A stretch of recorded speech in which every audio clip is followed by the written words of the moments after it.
আমাদের মধ্যে অনেকেই আছি আমরা যারা ক্রিশ্চিয়ানো রোনাল্ডোর সমালোচনা করি তার অ্যারোগেন্ট আচার আচরণের কারণে।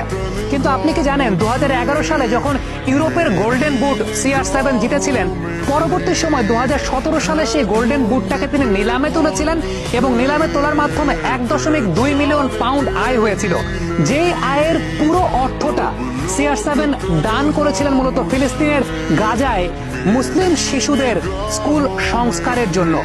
এই যে এই ধরনের আত্মনিবেদনের জায়গাটা, কিংবা একজন ফুটবলার তার ফুটবল খেলার বাইরেও এরকম কর্মকাণ্ড করছেন, এগুলো কিন্তু প্রত্যেকের জন্য একটা অনুকরণীয় দৃষ্টান্ত। শুধুমাত্র